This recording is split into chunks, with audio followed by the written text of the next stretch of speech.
నమస్కారం, welcome to reflection news. సనాతన ధర్మాన్ని నిర్మూలించలేరా? కొన్ని వాస్తవాలు చూద్దాం. ఇండోనేషియా, మలేషియా, థాయిలాండ్, ఆఫ్ఘనిస్తాన్లను పక్కన పెడితే మన కళ్ళ ముందే పాకిస్తాన్లో ఇంకా బంగ్లాదేశ్లో సనాతనాన్ని 40 ఏళ్లలో నిర్మూలించారు. ఇక కాశ్మీర్, నాగాలాండ్, లదాఖ్, మిజోరాం, లక్షద్వీప్, మేఘాలయ, అరుణాచల్ ప్రదేశ్ల నుండి సనాతనాన్ని పూర్తిగా చెరిపివేశారు. ఇది 70 ఏళ్లలో మాత్రమే. ఇప్పుడు పంజాబ్, మణిపూర్, వెస్ట్ బెంగాల్, కేరళ, తమిళనాడు, ఆంధ్ర, జార్ఖండ్ మరియు జమ్మూ నుండి తుడిచిపెట్టబోతున్నారు. 10 ఏళ్లలో పాకిస్తాను ఇంకా బంగ్లాదేశ్లతో పాటు భారత్లోని కాశ్మీర్లో సనాతనాన్ని మారణహోమంతో తుడిచేశారు. కానీ ఇతర రాష్ట్రాల్లో నెమ్మదిగా నిశ్శబ్దంగా పని కానిచ్చారు, ఇంకా కానిస్తూనే ఉన్నారు. కనుక సనాతనాన్ని ఎవరు ఏం పీకలేరనే ఉదాసీనత, గాఢ నిద్ర నుండి బయటపడండి. హిందువులు కళ్ళు మూసుకునే కూర్చుంటే సనాతనాన్ని రాబోయే 50 ఏళ్లలో తేలిగ్గా నిర్మూలించగలరు.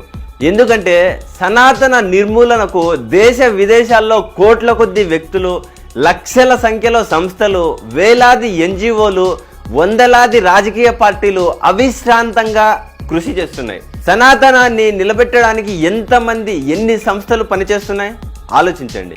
ఇప్పటికైనా దీన్ని ఆపాలంటే ఫస్ట్ ఆఫ్ ఆల్ హిందువులు ముందుగా ఉచితాలు ఎరగా వేసే రాజకీయ రాబందులను, పార్టీలను బొందబెట్టాలి. సెకండ్ వన్, అక్రమ చొరబాట్లను ప్రోత్సహిస్తున్న రాజకీయ పార్టీలకు, వాటి నేతలకు ఎట్టి పరిస్థితుల్లో మద్దతునియొద్దు.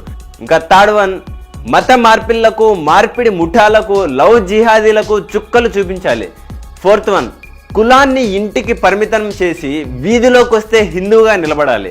ఇంకా ఫిఫ్త్ వన్, అక్రమ చొరబాట్లను నిరోధించి మత మార్పిళ్లకు, లవ్ జిహాదీలకు వ్యతిరేకంగా కఠినమైన చట్టాలు చేసే వారికే ఎన్నికల్లో మద్దతు ఇవ్వాలి. శత్రుమూకల చెర నుండి దేశ రక్షణ నీ ధ్యేయమైతే నీ అవసరం ఇక్కడుంది. Please do subscribe, like and share. దద్దరిల్లేలా పక్కనున్న గంట కూడా కొట్టుర్రి.